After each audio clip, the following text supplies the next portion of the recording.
Assalamualaikum warahmatullahi wabarakatuh. Selamat pagi anak-anak. Kita mulai pembelajarannya kembali ya. Jangan lupa siapkan alat tulisnya untuk hari ini. Kita menulisnya dengan pulpen ya anak-anak, karena kalian sudah kelas 3. Dan tetap jaga kesehatannya ya anak-anak. Hari ini pembelajaran Selasa 21 Juli 2020, yaitu tema 1, subtema 1, pembelajaran 1. Pembelajaran 2, karena kemarin kita sudah belajar pembelajaran 1, hari ini kita belajar pembelajaran 2. Pembelajaran 2 hari ini tidak jauh berbeda dengan pembelajaran 1 kemarin. Pembelajaran 2 hari ini kita membahas masih tentang ciri-ciri makhluk hidup, yaitu pelajaran bahasa Indonesia dan juga nanti ada pelajaran PKN. PKN itu pelajaran tentang Pancasila ya. Nah, untuk pembelajaran bahasa Indonesia hari ini kita masih membahas tentang ciri-ciri makhluk hidup kemarin yang ada 6. Kita bahas yang pertama, bergerak. Bergerak itu yang ada di buku kalian di halaman 9 itu ada gambar rusa, ikan, dan burung. Rusa sama seperti manusia, bergeraknya dengan berjalan. Dan ikan bergeraknya dengan cara berenang, pakai siripnya. Dan juga burung berjalan dengan cara terbang mengepakkan sayapnya. Nah, apakah kalian tahu tumbuhan juga ikut bergerak? Apakah kalian tahu tumbuhan juga ikut bergerak? Nah, Ibu Ria, apakah kalian tahu kalau tumbuhan pun ikut bergerak juga loh? Tumbuhan juga ikut bergerak, tetapi tumbuhan tidak dapat berpindah tempat. Tumbuhan hanya bergerak menuju cahaya matahari. Akar tumbuhan bergerak ke bawah menuju sumber air yang ada pada akar. Bernafas. Setiap makhluk hidup menggunakan sistem pernafasannya masing-masing. Sistem pernapasan makhluk hidup berbeda-beda ya.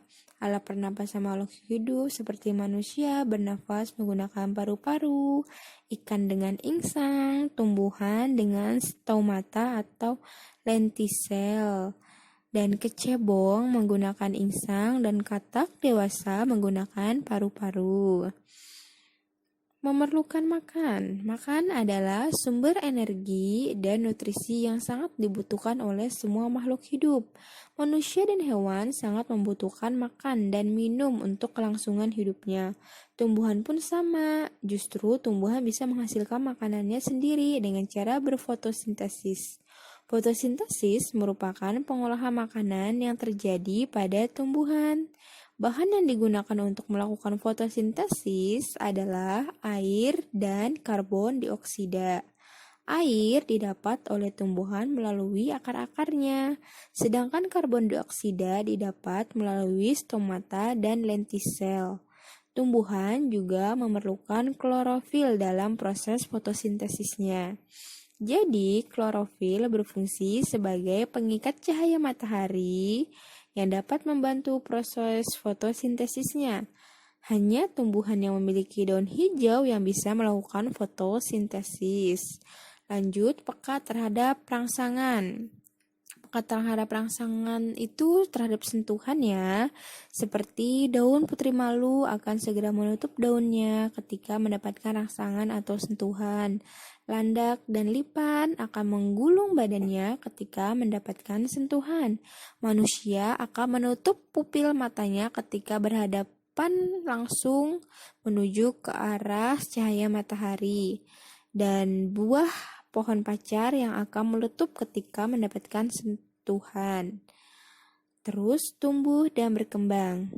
Tumbuh bisa diartikan sebagai penambahan ukuran tinggi dan berat badan. Contohnya seperti manusia yang dari bayi, merangkak, terus menjadi anak kecil, terus menjadi anak dewasa. Terus dari tumbuhan juga ada. Terus daur hidup ayam, ada juga daur hidup kupu-kupu.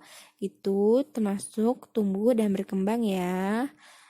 Nah, dari ciri-ciri makhluk hidup yang sudah kita pelajari hari ini itu mencerminkan ciptaan Tuhan Yang Maha Esa yang begitu beragam untuk kita semua makhluk hidup. Nah, dengan itu wajiblah kita sebagai manusia untuk selalu bersyukur atas semua nikmat atau keragaman yang sudah diberikan Tuhan kepada kita.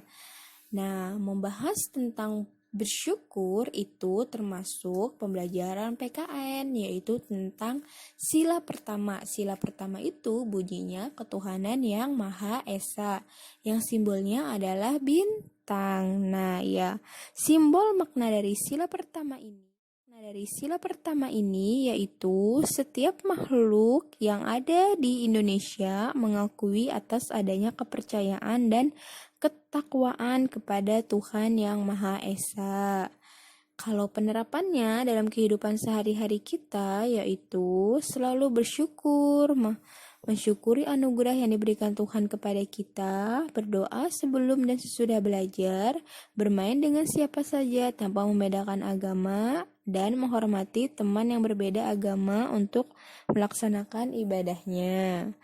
Nah, dengan adanya Pancasila pertama ini, kita dianjurkan sebagai individu atau sebagai masyarakat, kita harus saling bertoleransi, hormat menghormati terhadap agama yang dianut masing-masing individu atau masing-masing mencela, tapi harus saling rukun, harus saling bersatu untuk menjaga perdamaian, persatuan dan kesatuan ya. Mungkin itu dulu yang bisa Ibu Ria sampaikan.